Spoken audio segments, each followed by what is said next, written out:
नमस्कार, एवन उत्तराखंड देख रहे हैं आप। मैं हूं आपके साथ ऋतुश्री पथरिया। बुलेटिन की शुरुआत से पहले एक नजर हेडलाइंस पर।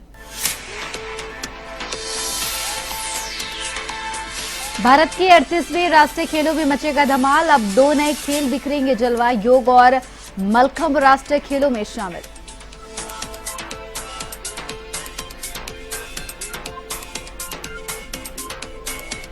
मसूरी में गोल्फ कार्ट का सफल ट्रायल। रिक्शा चालकों को दी गई ट्रेनिंग। माल रोड को व्यवस्थित करने पर प्रशासन का जोर।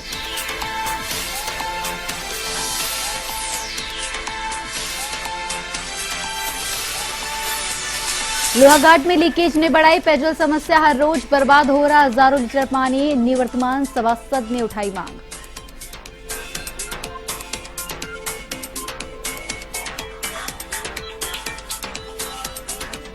बुलेटिन में खबरें विस्तार से। भारत के 38वें राष्ट्रीय खेलों के शुभारंभ समारोह में 2 पारंपरिक खेलों को राष्ट्रीय खेल सूची में शामिल कर दिया गया है। 38वें राष्ट्रीय खेलों का आयोजन उत्तराखंड में होना है, इसलिए उन्हें उत्तराखंड 2025 नाम से संबोधित किया जा रहा है। शुभंग समारोह में भारतीय ओलंपिक संघ के अध्यक्ष पीटी उषा के अलावा उत्तराखंड के मुख्यमंत्री पुष्कर सिंह धामी भी मौजूद रहे। इस बीच खुशखबरी सुनाई गई कि अब योग और मलखंब भी राष्ट्रीय खेलों का हिस्सा बनने जा रहे हैं।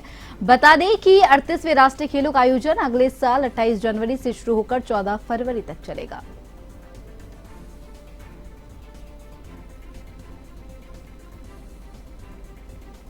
और बता दें कि भारत के 38वें राष्ट्रीय खेलों में धमाल मचेगा, जो कि उत्तराखंड में होना है।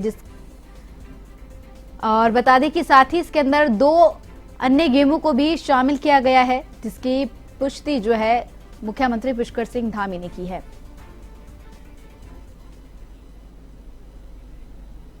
ब्रह्मकुमारी ईश्वरीय विश्वविद्यालय शाखा विकासनगर में गीता जयंती कार्यक्रम का आयोजन किया गया, जिसमें राजयोगिनी मंजू दीदी मुख्य वक्ता रही। वहीं उसके बाद भंडारे का भी आयोजन किया गया। कार्यक्रम में सैकड़ों की संख्या में श्रद्धालुओं ने गीता ज्ञान का अमृत पान किया।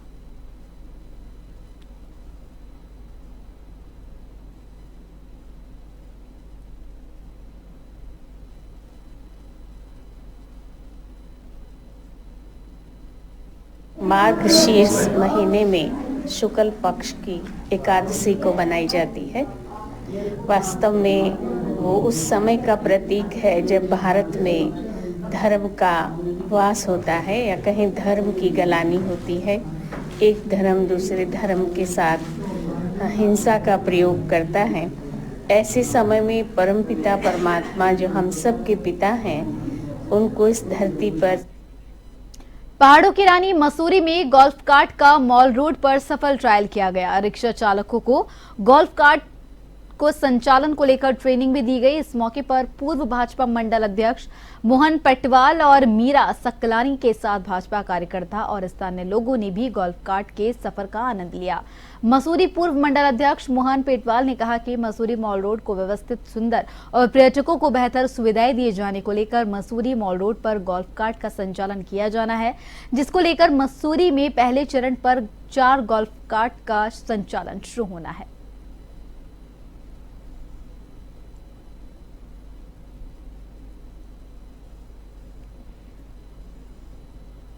साइकिल रिक्शा में कई बार थोड़ा सा चढ़ाई आने पर जो रिक्शा चालक होता है वो चलाता है, सवारी बैठी रहती है, तो मुझे लगता है ये ठीक नहीं था।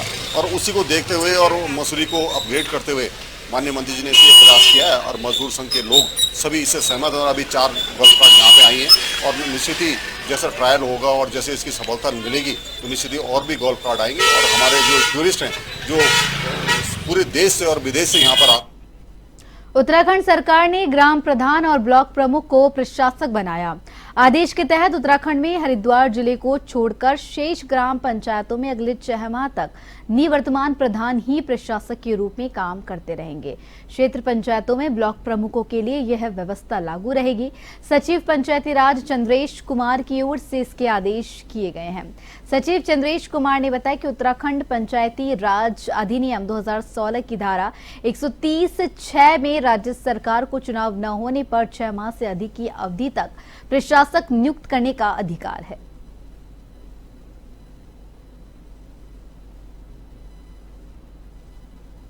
सकते हैं कि लोकतंत्र की जड़ें जो उत्तराखंड की हैं उनके संबंध में माननीय मुख्यमंत्री जी द्वारा जिस प्रकार हमारे द्वारा कोरोना में पूरी तरीके से नियंत्रण रखते हुए ग्राम पंचायतों के स्वास्थ्य को लेकर विश्वास सरकार का जीता था, सरकार ने उसी पर अपनी मोहर लगाई है और पुनः हमको सरकार ने ग्राम प्रधानों को प्रशासक बनाकर अपनी जिम्मेदारी हम लोगों को सौंपी है। मैं इस ऐतिहासिक निर्णय के लिए मुख्यमंत्री जी और पूरी हमारे सतपाल महाराज जी सहित संपूर्ण उत्तराखंड की सरकार और समस्त अपने जितने भी हमारे विधायकगण हैं उन लोगों ने इस पर लोहाघाट नगर में जगह जगह पेयजल लाइन के लीकेज होने से जहां पेयजल की किल्लत बढ़ गई है तो वहीं लोगों को कई समस्याओं का सामना करना पड़ रहा है। लीकेज को लेकर जल संस्थान के अधिकारी गंभीर नजर नहीं आ रहे हैं। जल संस्थान के इस कार्यप्रणाली पर पालिका के निवर्तमान सभासद राजकिशोर शाह और दीपक शाह ने नाराजगी जताते हुए जल संस्थान के अधिकारियों से लीकेज को ठीक करने की मांग की है।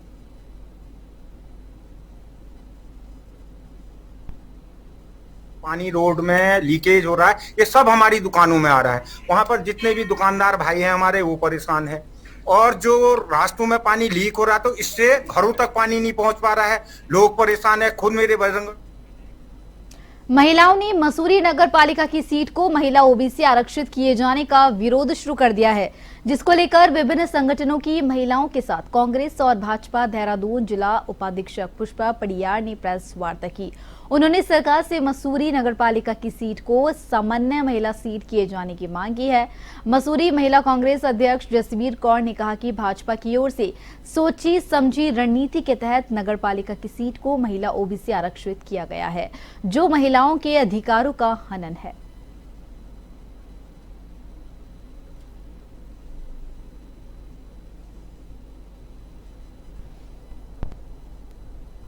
और 5% से नीचे जो है हमारी सीट आरक्षित नहीं हो सकती, वो नियम विरुद्ध है।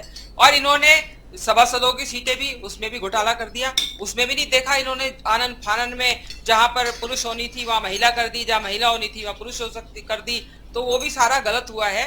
महिलाओं को 33% आरक्षण मिलना था सभासदों में, और जहां पर पूर्व में महिला हो चुकी थी वहां पुरुष होनी थी, और जहां सामान्य थी वहां पर महिला होनी थी। तो आप देखिए वो दूसरा लोग कह रहे हैं नारी सशक्तिकरण है। नहीं, अगर ये सामान्य नारी सीट होती तो सशक्तिकरण होता। जो हमारी महिलाएं हैं जिन्होंने यहाँ पे एक अपना जमीनी आधार बनाया है, जिन्होंने कोविड में खड़े होकर हमारी मदद करी है, जिन्होंने हमारी मुश्किलों में हमारा साथ दिया है, वो तो सब अब वो तो खड़ी नहीं हो पाएंगी। तो मतलब कि बाहर से कोई या कोई ऐसा ढूंढ के लाया जाएगा जो इस क्राइटेरिया को फिट करता है, और ये बिल्कुल अन्यायपूर्ण है। फिर मैं एक मतदाता हूँ, मुझे उसमें नियम है ये कि जो हमारा ये जनगणना हुई ओबीसी की वो 2011 के हिसाब से हुई। एकल सदस्य आयोग के माननीय वर्मा जी की मीटिंग में हम गए थे और उन्होंने भी बताया था, और उनका ये हमारे पास प्रूफ है, वो 4.22% है। और इनकी नियमावली में ये साफ साफ लिखा हुआ है कि जहां पर 5% से कम ओबीसी या अनुसूचित जाति होंगे तो उनको आरक्षण से अलग कर दिया जाएगा, वो आरक्षण में मान्य नहीं होगा। परंतु हमारी नगर पालिका में इनकी विधिवत से इस सीट को ओबीसी आरक्षित कर दिया गया कि आप देखो 4.2 पे भी यहाँ पर बताया है कि इतने परसेंटेज यहाँ पर है। तो मैं ये जानना चाहती हूँ कि किस बेस पे आपने महिला ओबीसी कर दी। आप सामान्य महिला कर सकते थे। सामान्य महिला में सभी महिलाओं का अपना अधिकार था दावेदारी करने का और चुनाव लड़ने का, क्योंकि ये कहीं ना कहीं महिलाओं का अधिकार आपने एक तरफा छीना है ना। तो दूसरी बात, ओबीसी महिला किस बेस पे करा, किसके लिए ओबीसी महिला हुई, ये साफ नजर आ रहा है। किसी एक पर्सनल व्यक्ति के लिए आपने ओबीसी महिला के लिए, अगर इस तरह का यहाँ पर रवैया रहा तो हम लोग उसके विरोध में रहेंगे। मैं पहले भी शुरू से आती हूँ कि आप जमीनी सर्वे आप कहते हो कर रहे हैं। युवा कांग्रेस ने Ramnagar green valley restaurant Kosi barrage पर प्रेस वार्ता आयोजित की, जिसमें जिला पंचायत अध्यक्ष, ब्लॉक प्रमुखों और ग्राम प्रधानों को प्रशासक नियुक्त करने पर सरकार की निंदा की गई। युवा कांग्रेस ने सरकार पर भेदभाव की नीति का आरोप लगाया और कहा कि सरकार अपनी ही पार्टियों के पदाधिकारियों को जिलाध्यक्ष, ब्लॉक प्रमुख और ग्राम प्रधानों को मजबूत करने का प्रयास किया जा रहा है। इस मौके पर उसने सरकार की निंदा करते हुए कहा कि जल्द से जल्द पंचायत और नगरपालिका चुनाव कराने की मांग की।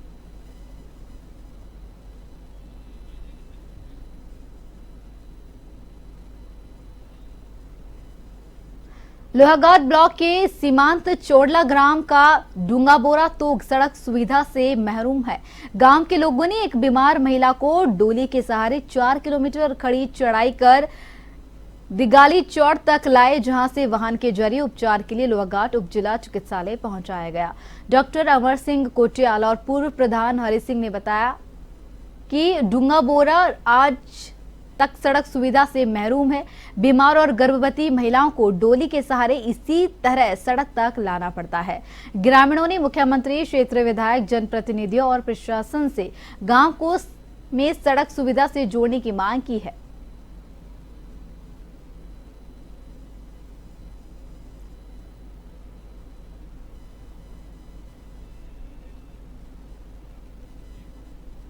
बांग्लादेश में हिंदुओं पर हो रहे अत्याचार के खिलाफ लोगों का विरोध प्रदर्शन जारी है।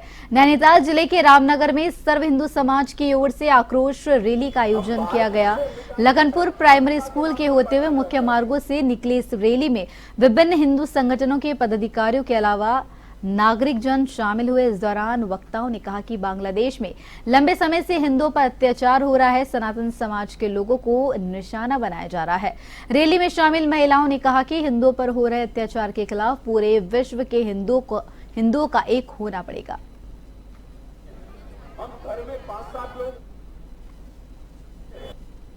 बांग्लादेश में अल्पसंख्यक हिंदुओं का नरसंहार और छोटी छोटी बच्चाओं से लेकर बुजुर्ग माताओं का बलात्कार, उसके बाद जिंदा उनको दफना देना, मंदिरों को जला देना, कई घटना हुई। तो पूरे भारतवर्ष में इसका आक्रोश है।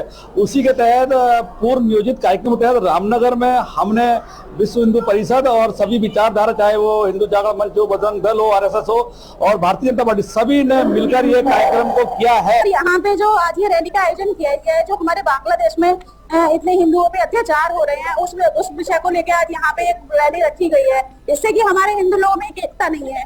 पहली बात एकता नहीं है, दूसरी बात ये है कि यहाँ पर जो भी है इतना हिंदू सोया हुआ है कि इतनी मामला इतना गड़बड़ा रहा है, उसको देख के भी हमारे हिंदू लोग आगे नहीं आ रहे हैं। अभी यहाँ पे कोई मोहम्मदन की बात होती है, उनका कोई जलसा जुलूस होता है तो यहाँ पे बहुत सारी लाखों की संख्या में भीड़ इकट्ठी हो जाती है, उसको देख के भी हमारे हिंदू लोग आगे नहीं।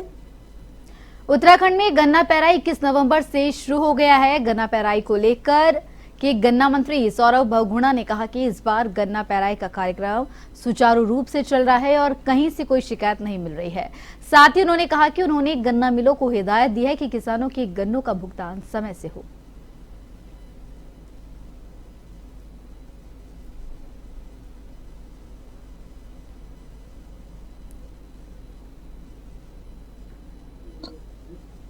आपने देखा बहुत अच्छे से गन्ना पेराई सत्र चल रहा है, कहीं कोई आंदोलन नहीं है, कहीं किसी किसान की नाराजगी नहीं है।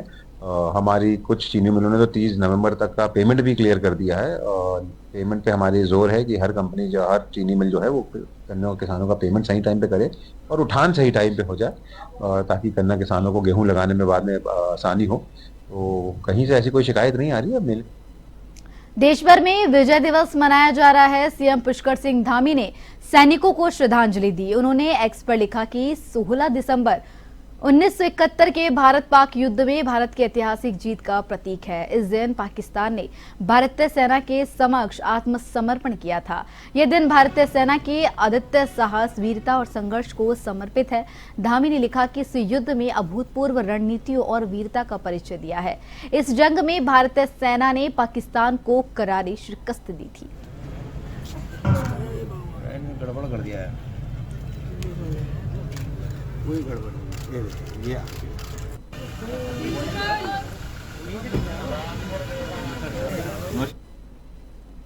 उत्तराखंड में हर वर्ष पहाड़ी क्षेत्रों में बर्फबारी के कारण कई जगह के जो मार्ग है बाधित हो जाते हैं, जिस कारण लोगों को सबसे ज्यादा दिक्कत हॉस्पिटल पहुंचने में होती है। खासकर गर्भवती महिलाओं को लेकर काफी परेशानी होती है। इनका संज्ञान लेते हुए आपदा सचिव ने दुर्गम पहाड़ी क्षेत्रों में रह रही गर्भवती महिलाओं का डाटाबेस तैयार करने के आदेश दिए। बर्फबारी के कारण जो क्षेत्र आवाजाही से वंचित हो जाते हैं, वहां से गर्भवती महिलाओं को समय रहते सुरक्षित स्थानों पर लाने की योजना बनाने के निर्देश दिए हैं। जिनकी एक्सपेक्टेड डिलीवरी मार्च तक है, उनके लिए कहा गया है कि आप इस तरह से व्यवस्था बना लें, उनका डेटाबेस बना लें, उनके परिवार से टच में रहें, ताकि डिलीवरी नज़दीक होने पर ऐसा ना हो कि डिलीवरी नज़दीक हो और लेबर पेन हो और फिर महिला आ नहीं सके हॉस्पिटल तक, तो उसको दिक्कत, जच्चा बच्चा को दिक्कत हो सकती है। उसके लिए कहा गया है कि व्यवस्था बना लें और ऐसे लोगों को कहीं ऐसी जगह रखें जहाँ पे बर्फबारी से कोई रास्ता बंद होने की संभावना ना हो। उसके लिए रहने की व्यवस्था जो भी गवर्नमेंट के एकोमोडेशन है वहाँ पे कराया जाए। खबरों में फिलहाल के लिए इतना ही। मुझे दीजिए इजाजत। नमस्कार।